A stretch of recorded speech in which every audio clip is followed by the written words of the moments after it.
Good morning and welcome. My name is Ava Taylor. I'm the Manager of Planning and Development for the Office of Minority and Women Business Development, and we are so happy to have you join us today at the 15th Annual Office of Minority and Women Business Development Year-End Forum. I have to clap 15 minutes. Thank you. To get things started, I'd like to bring Director David Fredericks to the podium to give us greetings and opening remarks. Thank you. Good morning, everyone. Good morning. And as Ava said, once again, welcome to the 15th Annual Year-End Forum sponsored by the Office of Minority and Women Business Development. Once again, my name is David Fredericks, and I proudly serve as the director for the office. So as we get ready to close out the year 2022, I first want to thank my amazing team for all of the hard work that they've done this year and for making me feel so welcome when I came back to the city in February. They have adjusted and persevered and continue to do the amazing work on behalf of all of you. 2022 has been a year of recovery, trying to get back to normal while adjusting to the new normal.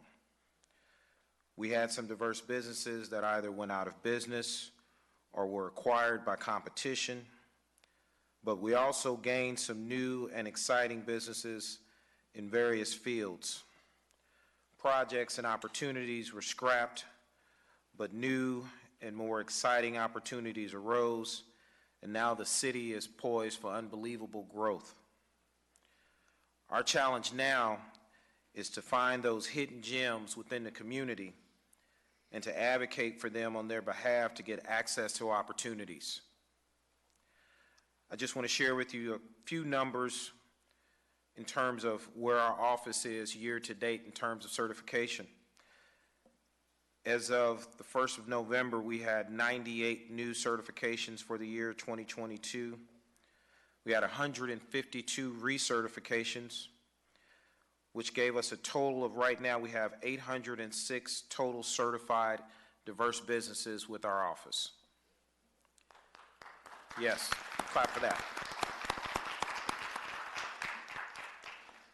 For the first 3 quarters of this year, total spend with diverse businesses from city, county, and municipal agencies totaled $106 million, which equates to 19.59% spend with diverse businesses just through the city, county, and municipal agencies year to date. So we still have another quarter that we'll count, but that number is trending upwards, and we are really excited about some of the things that we're doing and working with the various agencies and helping them uncover opportunities for diverse businesses.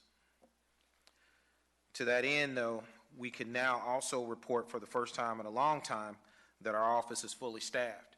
And for those of you, yes, that in and of itself is huge for us, and especially right now in the times that we're living in, we know that individuals are now looking at various employment opportunities much more strategically than they did in the past. So for our office to now be fully staffed is good, and it also helps us moving forward.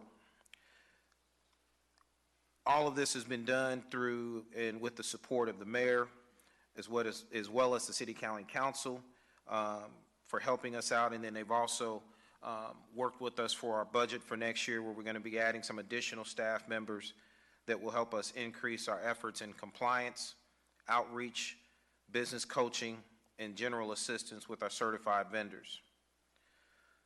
One program that I just want to highlight real quickly that we begun this year was what we call our Vendor of the Month program.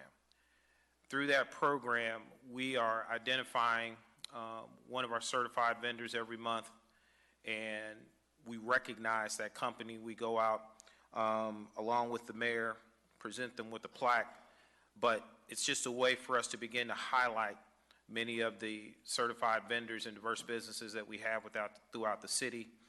And through that process for the entire month that they are the certified vendor, our office does a great job of promoting and marketing that company and making the city as a whole aware of that business. And so the initiative has been met with a great response. The mayor enjoys going out to these businesses, and that's one of the things that, like I said, we were hoping to do, is to be able to get him out so he can see some of the folks that we're working with, but then also, like I said, we want to push them out to the city as a whole so folks can be aware of some of these businesses and organizations. So I'll talk a little bit more at the end of this morning about some of the initiatives that we have going forward and some of the things we're going to be doing for 2023. But for this morning, I just want you guys to sit back, enjoy the information that we've got prepared for you today. We've got a great panel. We've got an outstanding speaker that's going to highlight some things for us. And then afterwards, we'll wrap up today with an opportunity to do some networking and to talk with various department agencies as well as some other local organizations that support the work that we do, and hopefully get us ready to start off the new year on a good foot. So very excited. Welcome all of you here today. At this time, to bring remarks on behalf of Mayor Hogsett, I'd like to bring to the podium my friend as well as my boss, the Deputy Mayor for Community Engagement, Judith Taylor. I'm sorry, Judith Thomas. I've been looking for my second husband. Just kidding. Good morning, everyone. I'm so honored to be here on behalf of the mayor's office here in Indianapolis. And first and foremost, I want to definitely thank David for being a part of the city now. He's been here, 8 months, but we were saying it felt like maybe at least 2-3 years. But a lot of work to be done, and grateful that we have a wonderful staff within the Office of Minority and Women Business Development. If you guys want to wave, say hello, just to be acknowledged. And I know you've been committed to this department for a long time in this work, a lot of you that have been in this department, and it's really making a big difference for us. So we're moving forward, and it's a new day. At this office, he's playing a much larger role within the city enterprise as well as the city of Indianapolis, and connecting new businesses to opportunities, and that's what it's all about. This includes administering a new disparity benchmarks for the city contracting, a lot of hard work that was done years before, a process that was informed by the first citywide utilization survey of the 21st century.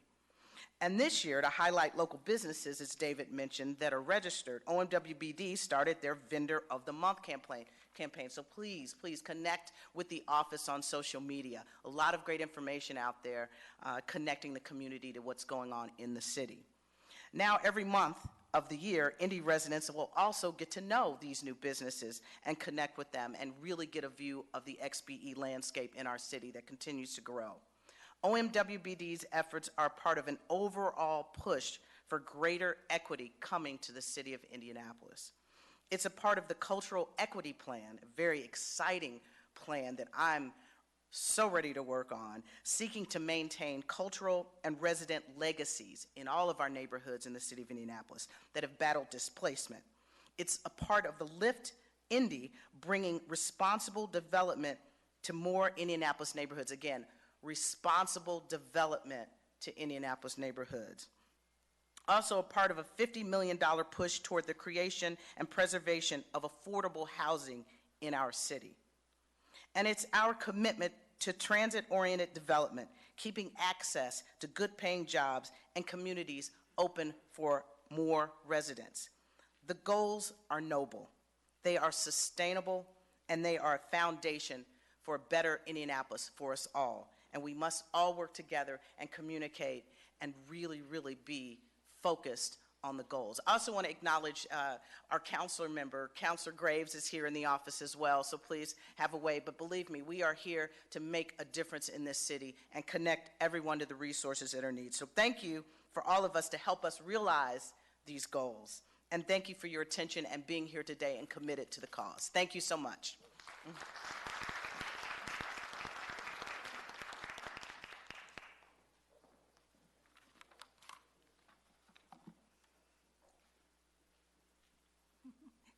Thank you, Deputy Mayor Thomas, for your vision, insight, and support. Now I would like to introduce our keynote speaker for today's event. And many of the things that Deputy Mayor Thomas spoke to, Angela Smith-Jones was responsible for kind of building that foundation in her time when she was served as deputy mayor in that role. So, without further ado, Angela Smith-Jones is the Vice President of Diversity and Inclusion for the Health and Hospital of Marion County. In her role, she oversees the strategic implementation of diversity, equity, and inclusion across all entities of health and hospital, including Eskenazi Health, Indianapolis Emergency Medical Services, and Marion County Health Department, ensuring that all employees, patients, clients, and vendors feel welcomed and valued. For 4 years, before joining Health and Hospital Corporation, she served as deputy mayor for economic development, where her portfolio included Develop Indy, the Workforce Improvement Board for Employee Indy, and the Office of Minority and Women Business Development. During her time in the mayor's office, the Office of Minority and Women Business Development facilitated the first city contract disparity study in 25 years. And she was an integral part in the creation of the city's roadmap for inclusive economic growth, which aimed to remove barriers to employment. Please join me in welcoming Angela Smith-Jones.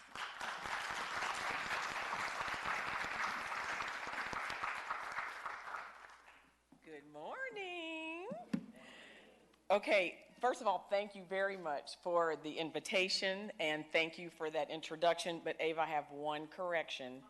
It was 5 years because they're dog years. Counselor Graves, Kobe, because the work you do is so incredible and impactful that it is not just a regular year, so it was 5 years, but that's okay. I just wanted to say that. Thank you so much. And also, anyone who's friends with Counselor Maggie Lewis, let her know I had on the right shoes, because you can't see from back here. So I'm going to start my timer because I want to make sure I don't talk too much. But anyway, thank you so much for this opportunity. I'm so excited to see everyone here because this is really an important conversation. This is really important for us to be able to really understand what opportunities there are, where we are, and what the future holds. So I do kind of want to go a little back and just lay the foundation. You were kind of introduced to it, but I also want to give a little high sign and a shout out to one of my dearest friends and the former director of the Office of Minority and Women Business Development, which is a mouthful, Camille Blunt. She's right over here.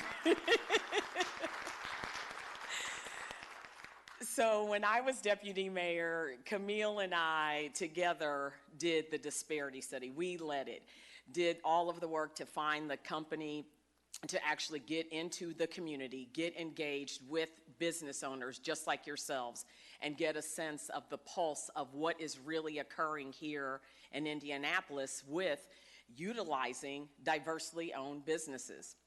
And it was a long work, wasn't it, Camille? We started that journey in 2019 and did not report out until 2020. And the reason why it took that long is because we were doing real work through our consultants to reach out and have real conversations to get facts and anecdotes, right? Both qualitative and quantitative data to make sure we had a clear understanding of the landscape of Indianapolis and how we really were or were not utilizing diversely owned companies. And so the work was excellent, and we had just a rollout with the counselors, with state elected officials, with city enterprise, with MuniCorps, municipal corporations, health and hospital, Indigo, airport, et cetera, CIB, and just ensuring, and then the community at large, just to ensure that everybody had a clear understanding. This is the snapshot of where we are today. And I know, Ava, I think you mentioned, you or Deputy Mayor Judy mentioned that this was the first one done in the city in over 25 years. So that is how just really out of touch we had been and how critically important it was that we got this accomplished. The state had done it maybe 10 years ago, but the bottom line is, and this was all pre-George Floyd's murder, right? So this literally, we really had to have a clear understanding of where we were. At the end of the day, what came out is what we have as utilization goals. We didn't change them. They remained the same. But just in case, because I don't know exactly who is here, I will restate them just in case. The goal is for whatever dollar you spend, for 15% of that dollar to be spent with ethnically diverse companies, companies owned by ethnically diverse persons. 8% of that dollar, so 8 cents, to be spent with companies owned by women. 3% or 3 cents to be spent with veteran-owned companies, and then 1% to be spent with persons that are disabled, disabled-owned business enterprises. So the good thing is that was one of our outcomes. We were on track with the current utilization goals.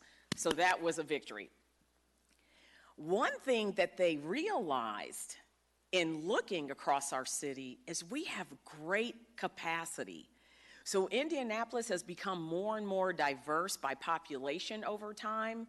I think the last time I looked, it's like 27% Black or African American, around 10 to 12% Latinx Hispanic, 2 to 4%, depending upon exactly where you are, Asian American, and 1 to 2% indigenous persons or Native Americans. So our city has become more diverse. Historically, the total population of diverse people was 26%, but we already have 27% Black and African Americans, so you can see how much we've grown. So what that means is there is even greater opportunity for us to own our own companies, get support, and be seen. And that, to me, was very clear in the report out of this disparity study. So, 1, keep the numbers the same. 2, if you don't already own your company, because I'm also assuming there are people here who are curious, should I start my own company? If you don't already have your company started and certified, go ahead and do it. If you're kind of figuring out, I'm not sure if I want to do it or what to do, just go ahead and do it. Don't let people tell you no, and don't be your own worst enemy. So often, especially people of color, women, we have this penchant to deny ourselves before we get rejected. Just like, going to prom. Well, I'm just not going to prom because you don't want to get your feelings hurt because nobody asked you. Well, no, get dressed and somebody's going to ask you. Get your dress and be ready. Same thing. Go ahead and get your business prepared so that you can be certified and identify your industry and your passion. Hold on, I wanted to make sure I didn't. Okay, yes, so increased opportunities. One thing that I think is important, and I did this a lot when I was deputy mayor, and I continue to do it now, and this is something that I think resonates with those of you who already are certified and own your own companies, is how do I get those opportunities, right? How do I get engaged? Well, I will say to those of you who aren't certified, do it because it really does matter, and I'll loop back around as to why it really does matter. Not one, you get recognized, but I'll loop back more into that. The other, just in case there are those in the supply chain in here, the other is for those of us who are in supply chain for our companies, for us to press in and really challenge whomever the prime vendor is. So I'll give a primary example that occurred when I was deputy mayor doing an economic development project. And I was talking to the developer and his attorney and like his architect and engineer team. And I was like, you do know we have utilization goals. And this was way early in the process, right? This is when they're pitching. And they're like, yeah, we have our architectural engineering firm. We have our this and our that. And I said, you got to get your utilization goals. And they're like, oh, yeah, well, we'll call when it's time for demolition or hauling or painting. And I said, no, wait a minute.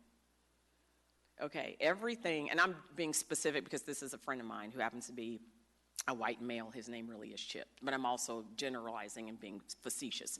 But I said, well, everything that your cousin Chip does, my people do, and my Latinx and Hispanic friends do, and my Asian American friends, and my indigenous and Native American friends do. So if you have an architectural engineering firm already, you could have identified an architectural engineering firm that was owned by a diverse person.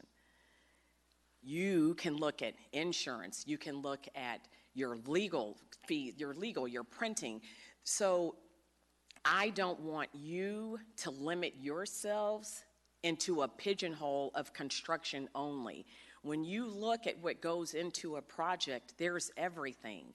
There's fencing, there's supplies, there's printing, there's legal, there's insurance. And so I started really, and that developer turned red. He was so like, his lawyer had to come and talk to me afterwards because I was like, I'm not playing. Y'all better get creative. And he was like, okay, Deputy Mayor, but I need you to understand that people are advocating for us to have our own companies, but you also have to be confident and advocate for yourself.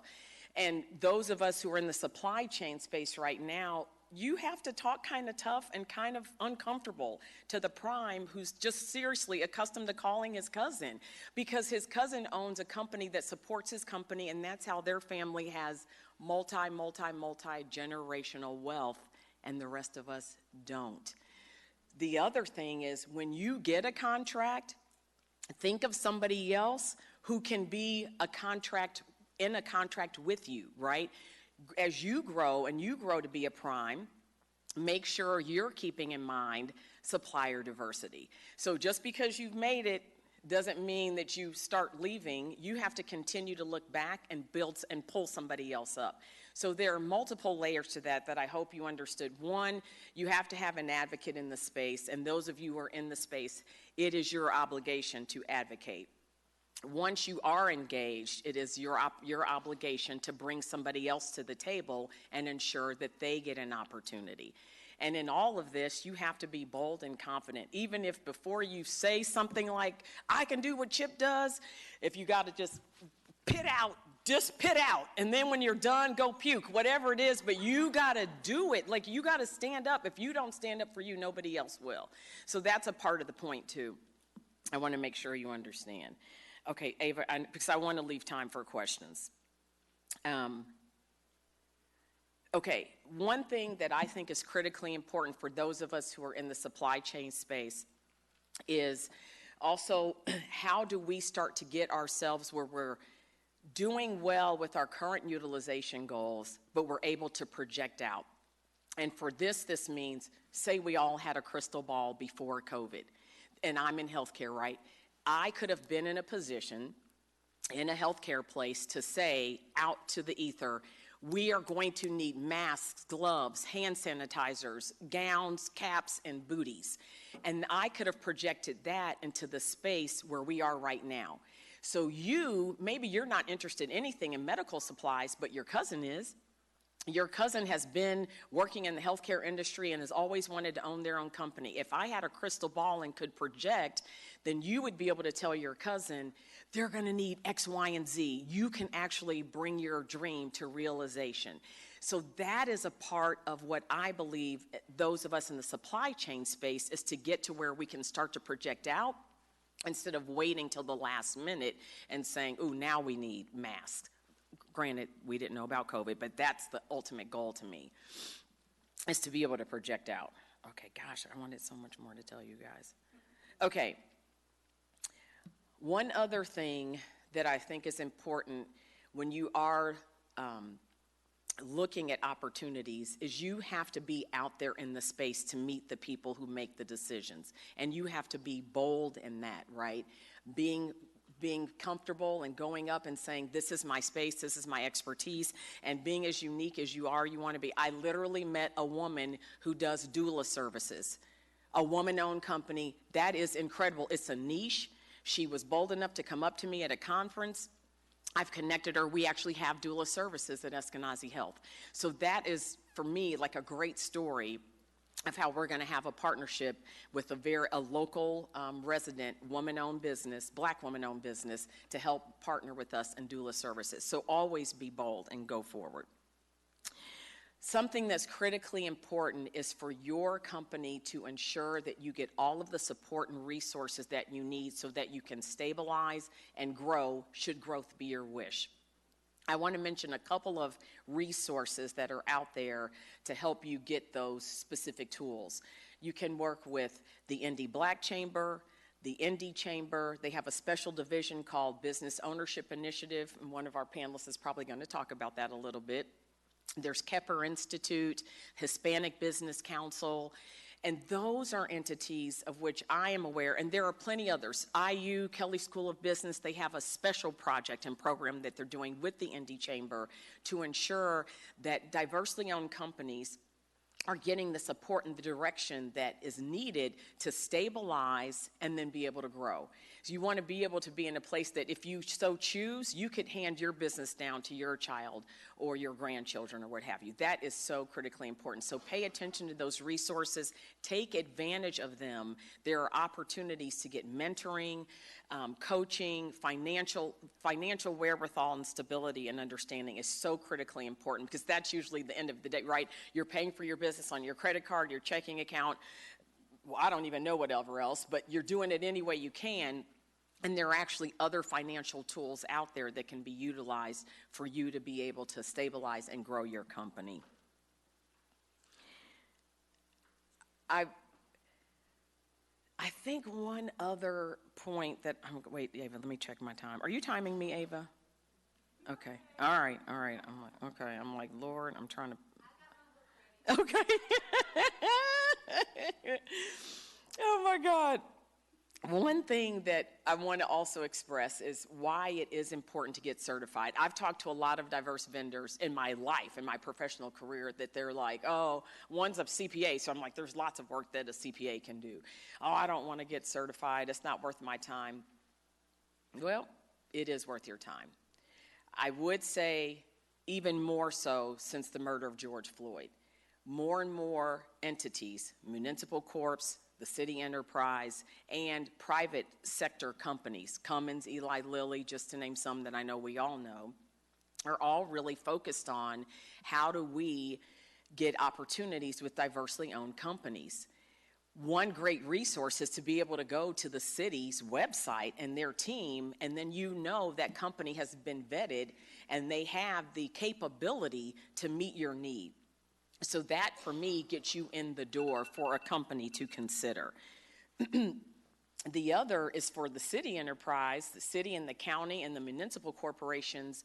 If we spent $5 million with you this month, but you're not certified, when I go before the city county council, they say, that doesn't count. You didn't invest in our local community. Why aren't they certified?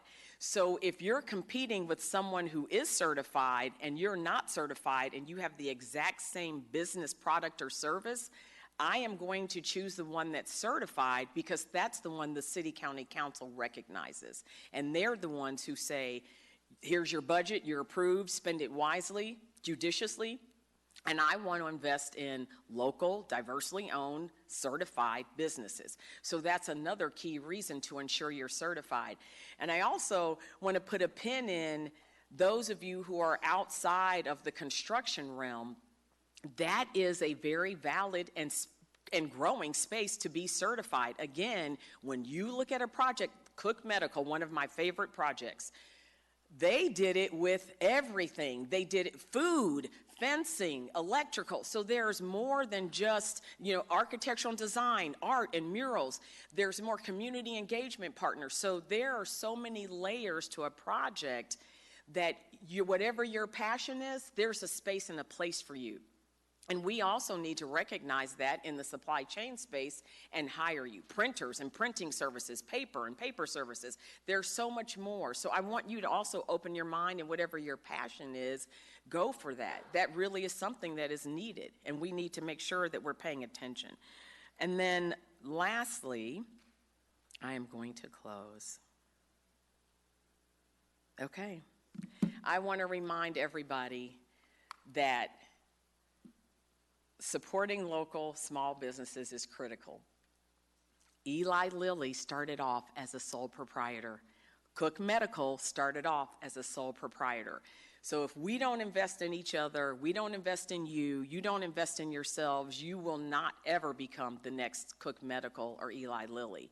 But if we do invest in ourselves and each other, if that is your dream, you could become the next Eli Lilly or Cook Medical. So hopefully there were some very helpful information for you, or good anecdotes, and I really appreciate the opportunity to be able to share with you and express what is occurring, how to move forward, and get resources and support so that you can continue to grow your company and make an impact not only on our city, but on your family and your family's wealth and stability. Okay, Ms. Ava. Thank you, Angela. We have a few minutes for questions, if anyone has any questions. Okay. Councilor Graves. Oh, Councilor Graves. I'll make it easy for you there. How important is it? Thank you so much. How important is it? You referenced the Cook project. Can you talk a little bit about how important it is that we have public and private partnerships to make things like that happen, and what would the city do to duplicate that process and use that template around our city? Oh, thank you for that, Councilor Graves. That is excellent. So as far as the question with regard to public-private partnerships in the community engagement, for that entire process, Cook Medical reached out to our locally elected officials. Hello, Councilor. I see you over there. But working very closely with City County Council and the city leaders, and then the community members that live and reside in the community. Cook's initial thought process was, we want to be embedded in a community where people can come and work very close to where they live, like it was 50, 60, 70 years ago. You had neighborhood companies. Navistar was a neighborhood company. Cook Medical is now a neighborhood company. But in order to do that, the CEO had the vision. He was very intentional about working with our local elected officials, our city county councilors, like Councilor Graves was very greatly involved. He worked very closely with community development corporations and the actual community residents and members that live around the corner. The importance of this is when companies like to ask for incentives, then that's an opportunity to say, well, we cannot even consider incentives unless we know that your business plan has a positive and direct impact on our community, because the city county council is fiscally responsible for us, right? And that, for me, is what is really critical in how Cook moved, and that is how they were able to get so much diversity participation, is because they were that intentional. And they met on a regular basis. I mean, we would have, we wanted to have a meeting for the Eskenazi project, and there's no time because they're meeting with Cook Medical, which to me is a great challenge. And their plan is actually to reinvest even more than just having job opportunity, but job training, employment, and education are all a part of that package, because they heard from the community that is what matters and is important to us. And honestly, to your point, when I was deputy mayor, I was starting to talk to other corporations who were looking at, we want to expand or move to Indianapolis. Well, what you want to do as deputy mayor is direct them to city county councilors to get a sense of what type of land is available in a strong community, so that you can have the residents get engaged and then have a commitment to start to work and train and live in that company. So I appreciate that question. And honestly, thanks to you, really, Councilor Graves, you weren't asking for this, but not only the work you did with Cook Medical, but with Eskenazi Health, you were with us the whole time, and you helped connect us to more and more residents and community leaders so that that project we're doing is going to be incredible, and we have a lot of diverse and local participation. So thank you very much for your leadership. Okay, are there any other questions? Okay, we have time for one more. Just a moment, sir. I'll make my way to you. If you can meet me halfway.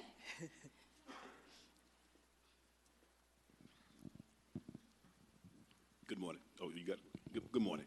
I just want to say, man, what y'all doing right here is, for the information and getting everything out, is wonderful. I'm an import. I've been here 2 years. I got a young man here, United Nations. We getting together, just trying to join the big team with the natives here. He's born and raised here. And I just want to say thank you for the information, the opportunities. And I, too, can do what Chip can do.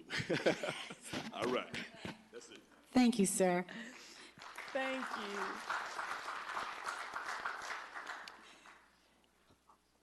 Well, we're going to move on with the program. Angela, thank you again so much.